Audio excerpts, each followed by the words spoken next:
નામનો જાપ કરતા રહે. સતત વૈષ્ણવના મુખમાં વલ્લભનું નામ રહેવું જોઈએ. અને જેના મુખમાં શ્રી વલ્લભનું નામ હોય છે એને શોધતા શોધતા ઠાકોરજી આવે છે.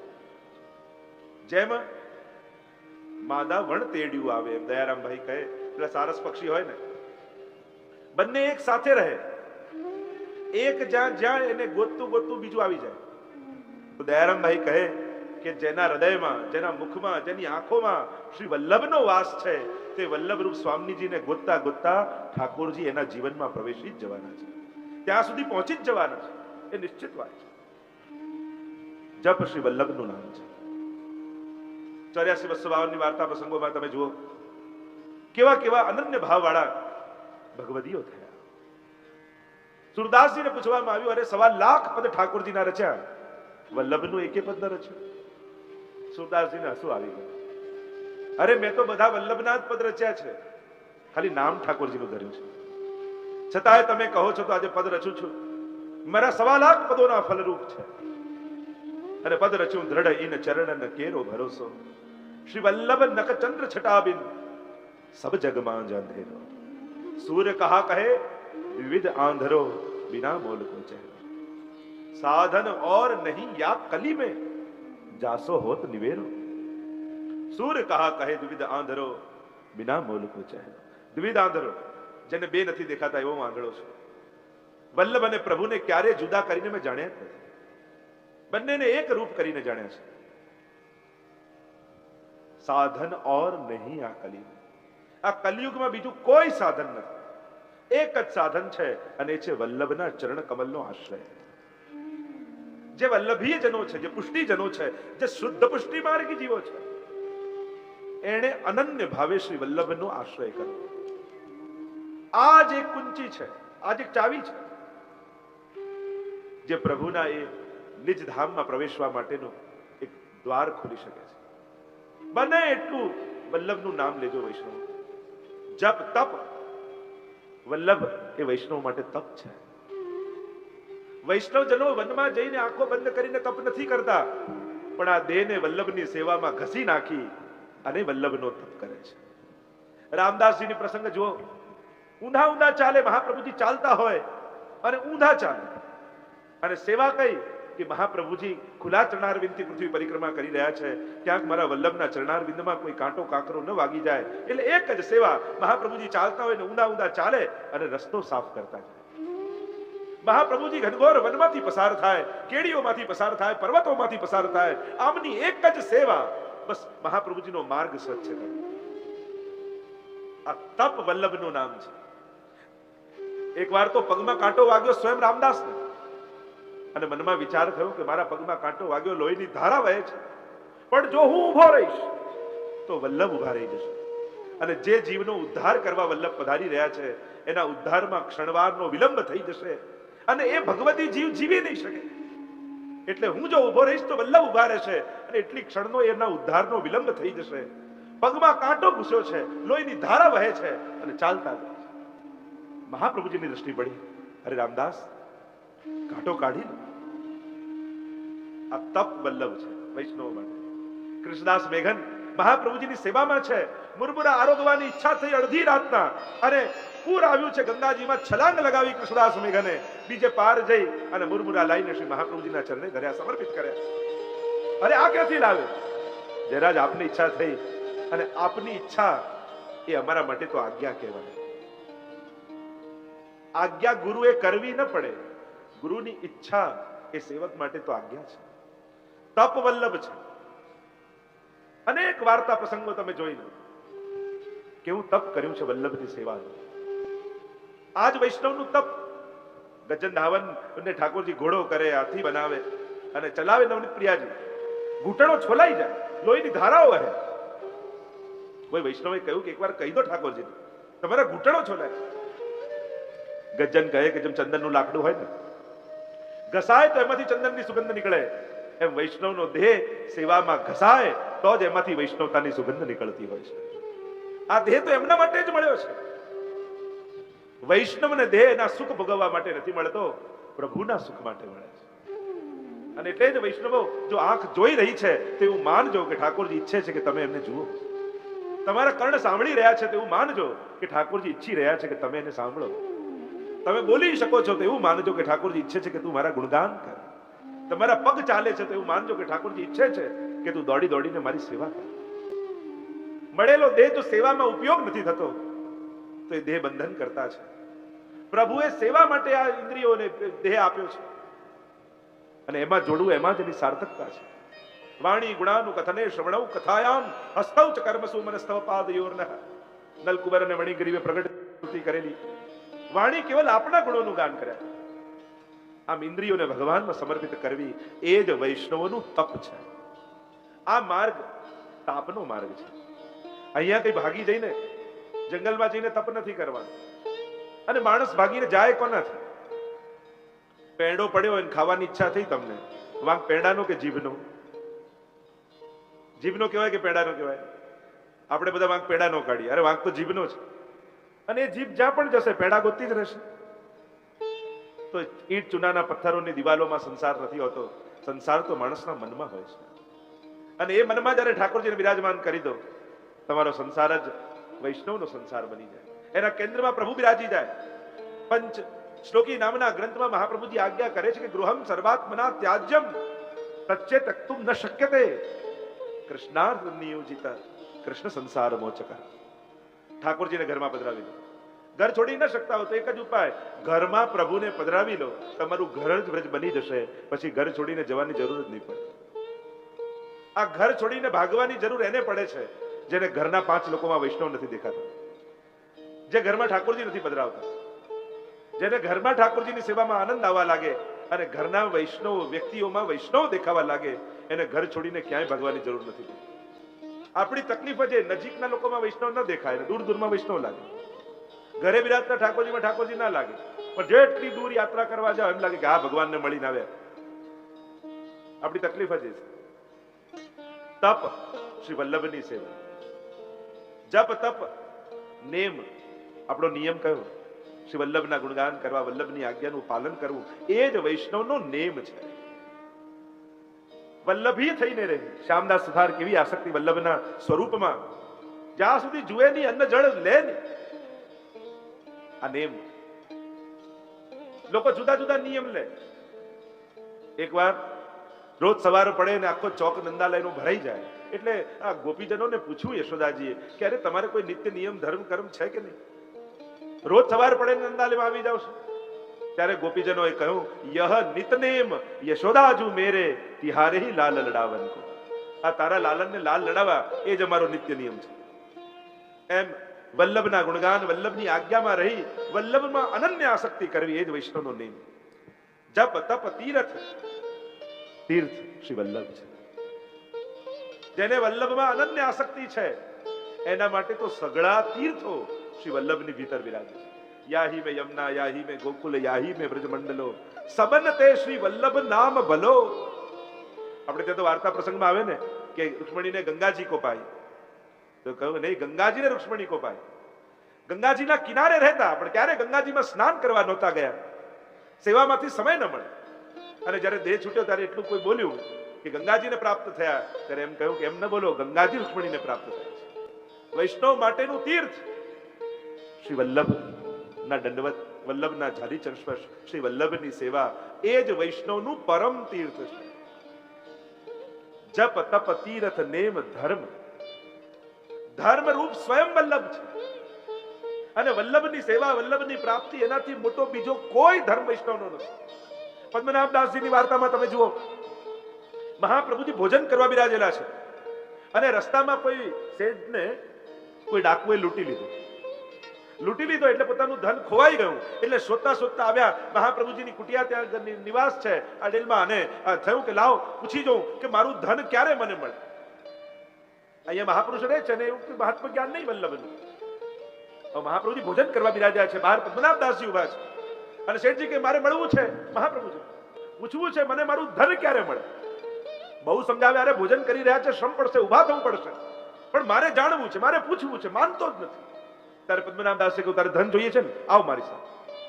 બજારમાં લઈ ગયા અને બજારમાં દુકાનમાં પેઢી પર શેઠજી બેઠા હતા અને કહ્યું, પેલા શેઠને પૂછ્યું, તારું કેટલું ધન ગયું છે? આટલું. પેલા શેઠજીને દુકાનમાં જઈને પદ્મનાભદાસે કહ્યું, તને તું આને આટલું ધન આપી દે. અરે પણ ધન તો આપું, બદલામાં તમે શું મૂકશો? પદ્મનાભદાસ કહે કે હું મારો ધર્મ તને ગીરવે રાખું છું. કારણ કે સાચો મારો ધર્મ તો વલ્લભની સેવા છે, અને વલ્લભનું સુખ વિચારું એ જ મારું સર્વોપરી ધર્મ છે. અને પોતાનો ધર્મ ગીરવે મૂકી અને વલ્લભના સુખનો વિચાર કર્યો, તો વૈષ્ણવ માટે ધર્મ પણ શ્રી વલ્લભ છે. જપ તપ તીર્થ નેમ ધર્મ વ્રત, વૈષ્ણવનું વ્રત પણ શ્રી વલ્લભ. ભૂખ્યા રહીને ભગવાન મળે તો સાધન રૂપા વ્રત, પણ વલ્લભની સેવામાં વૈષ્ણવો એવા ખોવાઈ જાય કે ભોજનની લેવાની સુધી ન રહે. વૈષ્ણવનું તો એ વ્રત છે. ભગવત સેવા કરતા કરતા એવી આસક્તિ થઈ જાય કે ભોજન લેવાનું ભાને ન રહે. વૈષ્ણવનું તો એ વ્રત છે. લોકો જાગરણ કરીને ભગવાન મેળવવાનો પ્રયાસ કરે, પણ વૈષ્ણવ માટેનું જાગરણ કહ્યું કે પ્રભુનો વિરહ એવો હૃદયમાં જાગે કે આંસુ સારતા સારતા આખી રાત ઊંઘ ના આવે. વૈષ્ણવનું તો આ જાગરણ છે, આ વ્રત છે વૈષ્ણવ, આ નિયમ છે વૈષ્ણવ. તો વલ્લભ તો સર્વસ્વ છે વૈષ્ણવ માટે. ગઈકાલે સર્વોત્તમ સ્તોત્રમાં રહેલી નામાવલીનો આપણે પ્રારંભ કર્યો હતો. આવા શ્રી વલ્લભના પ્રધાન 3 નામોની ચર્ચાની શરૂઆત આપણે કરી હતી. 108 નામોના આ 3 પ્રથમ નામ એ ધર્મી રૂપ છે, અને ત્રણેયને 35 નામો સહાયક છે, અને 35 તરી 105, અને એમાં 3 નામ ઉમેરો એટલે 108 થાય. નામાવલીની ચર્ચાનો આપણે પ્રારંભ કર્યો હતો. એક એક નામ મંત્ર રૂપ છે, અને આ મંત્રો વેદમાં નથી. વેદ શ્રુતિઓ ઋચાઓ આ દિવ્ય સ્વરૂપને જાણી શકતા નથી. આ તો ઋષિ અગ્નિકુમાર અસ્તુ, અગ્નિકુમાર શ્રી ગુસાઈજી પ્રભુ ચરણને અલૌકિક દર્શન થયા ત્યારે એક એક મંત્રો પ્રગટ થયા છે. ગઈકાલે જેમ ચર્ચા કરી હતી એમ આનંદાય નમઃ પ્રથમ નામ બોલી સૂચિત કર્યું ગુસાઈજીએ કે આ જે સ્વરૂપના ગુણગાન કરવા આપણે જઈ રહ્યા છે એ કોઈ સાધારણ સ્વરૂપ નથી. એ વેદમાં જે બ્રહ્મને આનંદ રૂપ કહ્યો છે એ જ નંદ બાબાના ઘરે જે કૃષ્ણ રૂપે પ્રગટ થયા છે, અને એ જ લક્ષ્મણ ભટ્ટજીને ત્યાં શ્રી વલ્લભ રૂપે પ્રગટ થયા છે. વસ્તુતઃ કૃષ્ણ એવ, સાક્ષાત એ જ કૃષ્ણ લક્ષ્મણ ભટ્ટજીને ત્યાં પ્રગટ થયા છે. કારણ કે સ્વયં યજ્ઞ નારાયણ ભટ્ટ 7મા પૂર્વજ લક્ષ્મણ ભટ્ટજીથી, અને એ જયારે સોમયજ્ઞ કરી રહ્યા હતા ત્યારે સોમયજ્ઞના યજ્ઞકુંડમાંથી સાક્ષાત મદન મોહનલાલજી પ્રગટ થયા, અને એમણે વચન આપ્યું કે તમારા કુળમાં 100 સોમયજ્ઞ પૂર્ણ થશે ત્યારે હું પોતે પધારીશ. એટલે આ કોઈ અવતાર નથી, આ સાક્ષાત અવતારી છે કે જે આ બધા જ અવતારો લઈને પધારે છે. એ કૃષ્ણ સાક્ષાત વલ્લભ રૂપે પધારે છે. બીજું નામ કહું પરમાનંદાય નમઃ. અને ગઈકાલે આપણે ચર્ચા કરી આ પરમાનંદ કોણ છે?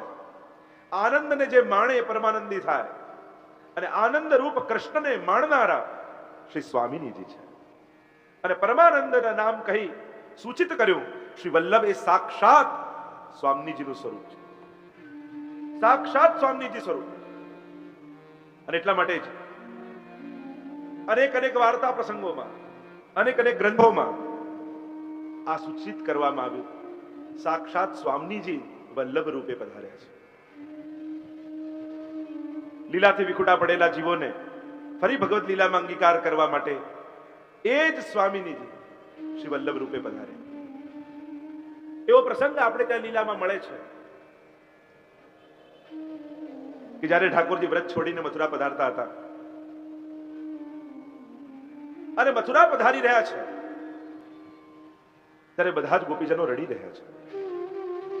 પ્રભુ અમને છોડીને ન જાઓ. અક્રૂરજી લેવા માટે આવ્યા છે.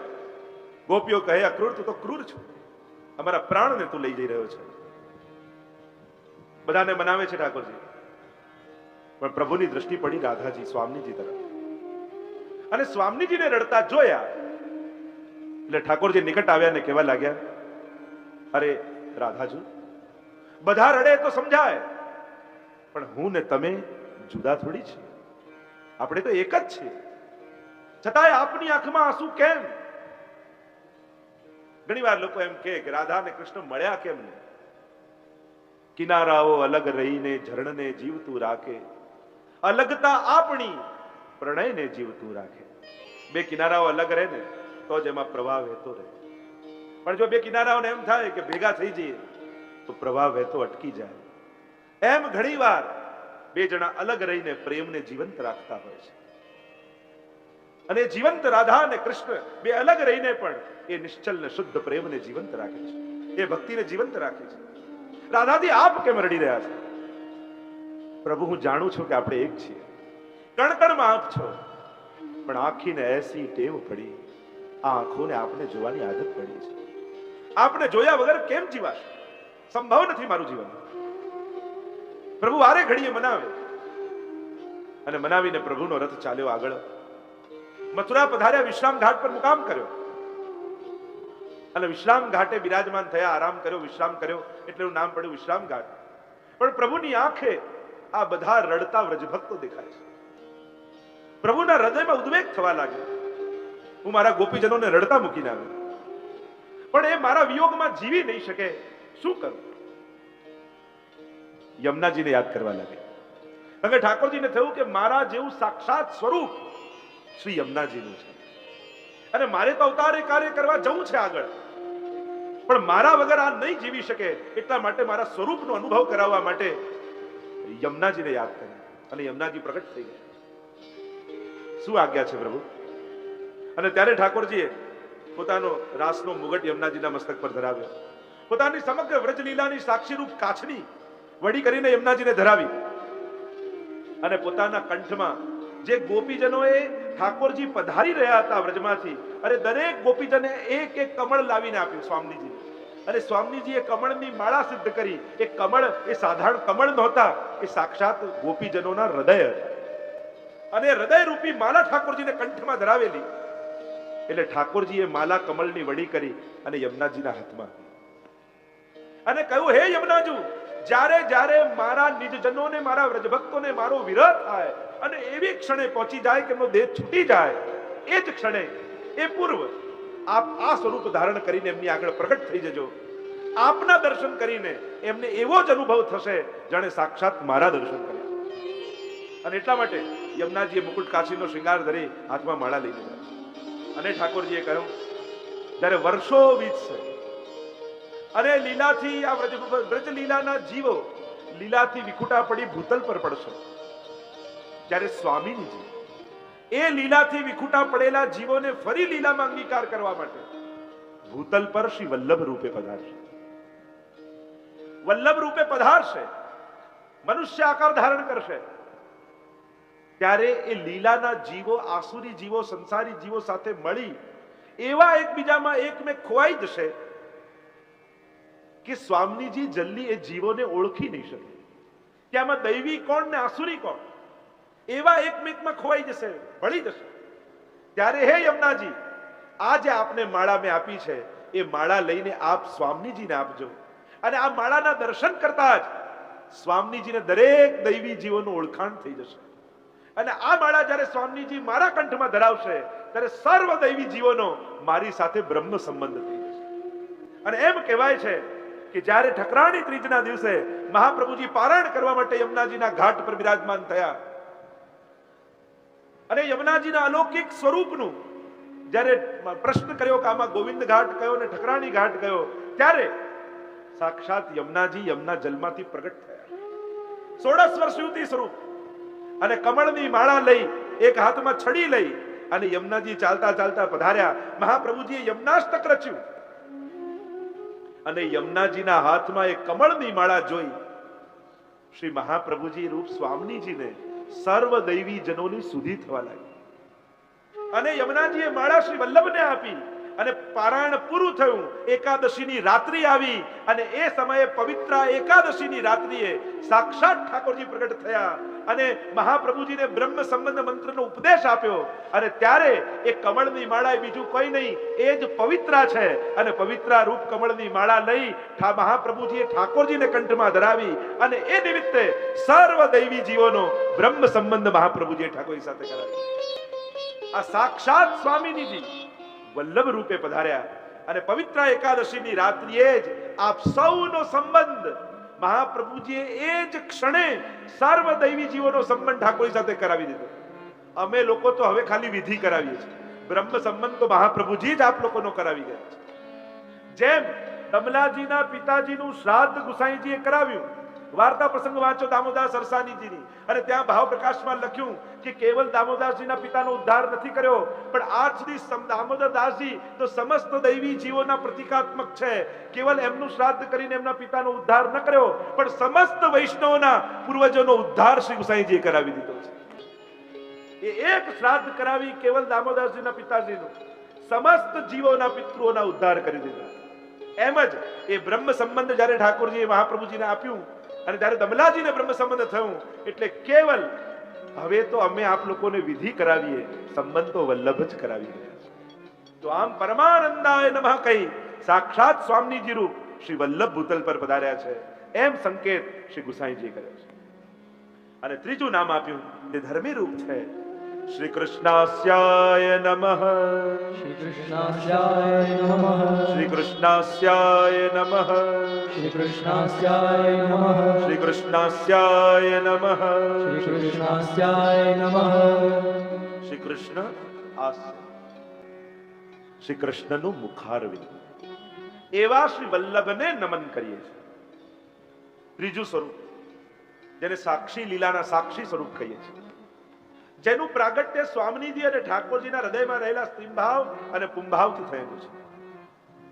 અને લીલામાં આ વલ્લભ સ્વરૂપ સપ્તશ્લોકીમાં તો અદ્ભુત ચર્ચાઓ આવી છે.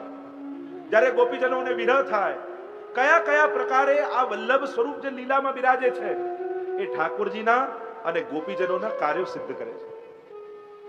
જ્યારે લીલા કરતા સમયે વિપ્રયોગ ગોપીઓને થાય અને એવી અવસ્થા આવી જાય કે વિપ્રયોગમાં પ્રાણ છૂટી જશે, ત્યારે આ જ વલ્લભ સ્વરૂપ પ્રભુને મળવાના સુંદર સુંદર પ્રસંગોનું વર્ણન ગોપીજનોની આગળ કરે અને એમની અંદર એક આશા જગાવે કે હા, ઠાકોરજી હવે મળવાના જ છે. અને એ જ વાત કરી કરી ગોપીઓના પ્રાણ ટકાવી રાખે. ઠાકોરજીએ માન ધારણ કર્યું હોય ત્યારે ઠાકોરજી પાસે જઈ ગોપીજનોના ગુણગાન કરે. અરે પ્રભુ, આ ગોપીજનો તો આપને ખૂબ સ્નેહ કરે છે, આપના માટે આવા સુંદર વસ્ત્રો સિદ્ધ કર્યા છે, આપના માટે આવા સુંદર શૃંગાર સિદ્ધ કર્યા છે, આપના માટે આવી સુંદર કુંજ નિકુંજો સિદ્ધ કરી છે. હમણાં ઠાકોર ગોપીજનો સ્વામીજીને પધરાવીને આવતા હશે. આવી વાત કરી કરી ઠાકોરજીને વ્રજભક્તોને મળવા માટે તત્પર કરે. આમ બંનેને મળવા માટે, સ્વામીજીને ઠાકોરજીને, ઠાકોરજીને સ્વામીજીને મળવા માટે જે નિમિત્ત છે એ શ્રી વલ્લભનું લીલામાં સ્વરૂપ છે. આ સાક્ષાત પ્રભુના મુખારવિંદનું સ્વરૂપ છે. વેદોમાં જુઓ, શાસ્ત્રોમાં જુઓ, ભગવદ મુખારવિંદ રૂપ શ્રી વલ્લભને કયા? તો સાધારણ જીવો એમ કહે, અમે કેમ માનીએ કે આ મુખારવિંદનો અવતાર છે, આ મુખારવિંદનું સ્વરૂપ છે? ત્યારે કહેવાય કે 7 ધર્મો, 7 લક્ષણ ભગવદ મુખારવિંદમાં બિરાજમાન છે. અને 7 લક્ષણો શ્રી વલ્લભમાં બિરાજમાન છે. અને પ્રમાણ આપે છે કે શ્રી વલ્લભ એ સાક્ષાત ભગવદ મુખારવિંદનું સ્વરૂપ છે. જેમ વેદમાં કહ્યું, મુખાદ અગ્નિ રજાયતે, ભગવાનના મુખારવિંદમાંથી અગ્નિનું પ્રાગટ્ય છે. અગ્નિ એ સાક્ષાત ભગવાનના મુખારવિંદમાંથી પ્રગટી છે. અને આ યજ્ઞ કરીએ આપણે, હવન કુંડ આદિ હોય, એમાં જે અગ્નિ હોય ને એ સાક્ષાત ભગવાન મુખારવિંદમાંથી પ્રાગટ્ય છે. એ મુખાદ અગ્નિ રજાયત, પ્રભુના મુખમાં. એટલે જ્યારે યજ્ઞ કરતા હોય તો એમ કે જેમ આરોગ આવતા હોય એવો ભાવ રાખો. આ રીતે ચપટી ભરી ભરી અને હોમવાના પદાર્થો પધરાવવામાં આવે યજ્ઞ કુંડમાં. કારણ કે ભગવાન એ હવન કુંડ છે. એ વેદમાં કહ્યું કે ભગવાનનું મુખ છે. પુષ્ટિ માર્ગમાં તો એવી કૃપા મહાપ્રભુજીએ કરી કે યજ્ઞ માર્ગમાં તો અગ્નિ દ્વારા જાય, સેવા માર્ગમાં સાક્ષાત પ્રભુ મુખારવિંદમાં એ સામગ્રીનો અંગીકાર કરે છે. તો મુખાદ અગ્નિ રજાયતે, મુખમાંથી અગ્નિનું પ્રાગટ્ય છે. તો શ્રી વલ્લભ પણ અગ્નિ સ્વરૂપ છે. અગ્નિ રૂપ કયા છે? વૈશ્વાનરાય નમઃ, વૈશ્વાનર રૂપ અગ્નિ મહાપ્રભુજી છે. વિરહાનલ રૂપ અગ્નિ મહાપ્રભુજી છે. અને એનું પ્રમાણ આપતા જ્યારે અગ્નિ કુંડમાંથી મહાપ્રભુજી પ્રગટ થયા અને જાણે સૂચના સંકેત કર્યો કે આ અગ્નિનું સાક્ષાત સ્વરૂપ મારું છે. એવો પ્રસંગ આવે છે કે એકવાર મહાપ્રભુજીના મસ્તકમાં દુખાવો એટલે થોડો શ્રમ હતો, તબિયત ઠીક નહોતી. એટલે વૈષ્ણવને થયું કે લાવ અમે ઔષધિ લઈને જઈએ. અને ઔષધિ લઈને આવ્યા, સામે એક સુંદર અંગીઠી પડી હતી, અંગારાઓ વળતા હતા. અને વૈષ્ણવ ઔષધિ લઈને આવ્યા અને કહ્યું, મહાપ્રભુજીને વિનંતી કરી આપ ઔષધિ લો, આપનું સ્વાસ્થ્ય સારું થાય છે. ત્યારે મહાપ્રભુજીએ કહ્યું, આ ઔષધિ લાવ્યા છે ને આ અગ્નિમાં પધરાવી.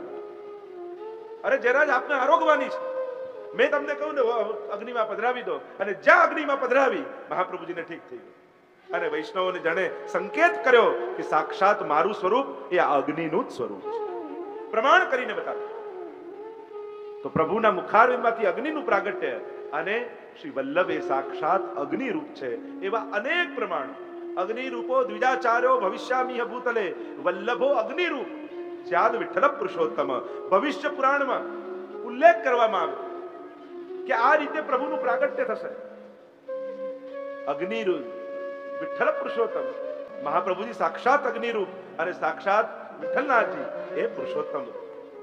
તો મુખાદ અગ્નિ રજાય તે વેદે કહ્યું તો વલ્લભ અગ્નિ રૂપ છે. આ પહેલું પ્રમાણ. બીજું કહ્યું ઠાકોરજીના મુખારવિંદમાંથી સાક્ષાત સરસ્વતીજીનું પ્રાગટ્ય છે, વાગ્દેવીનું પ્રાગટ્ય છે.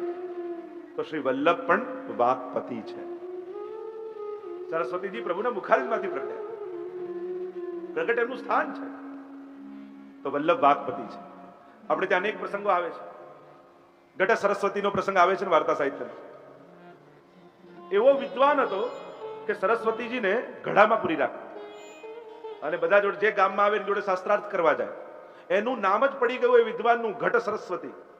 જે વિદ્વાન આવે એની જોડે ચર્ચા કરવા જાય અને ચર્ચા કરે અને ચર્ચાના મધ્ય ભાગમાં સરસ્વતીજી ઘડામાંથી બહાર પધારે અને સરસ્વતીજી પ્રમાણ આપે કે આ સાચો છે અને આ સામેવાળો ખોટો છે. અને આમ કરીને શાસ્ત્રાર્થ જીતીને આવે.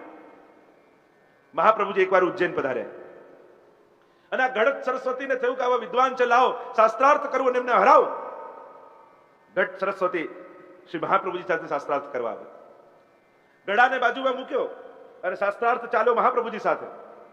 ચાલતો ગયો અને આ નિરુત્તર થતો ગયો. એને થયું કે હમણાં સરસ્વતીજી બહાર પધારશે, મારી તરફેણમાં ચુકાદો આપશે. આખો શાસ્ત્રાર્થ પૂરો થયો પણ સરસ્વતીજી ગળામાંથી બહાર જ ના આવે, બોલ્યા જ નહીં. હારી ગયો આ ઘટ સરસ્વતી. પહેલી વાર હાર્યો. હતાશ નિરાશ થઈને ઘરે આવ્યો, ઘડો લઈને મૂક્યો એટલામાં સરસ્વતીજી બહાર પ્રગટ થયા. પેલો ઘટ સરસ્વતી કહે કે અરે શાસ્ત્રાર્થ ચાલતો હતો, દર વખતે આપ બોલતા, આજે બોલ્યા કેમ નહીં?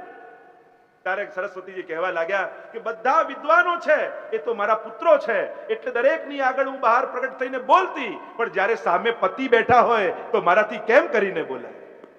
વલ્લભ તો વાક્પતિ છે, વાણીના નાથ છે.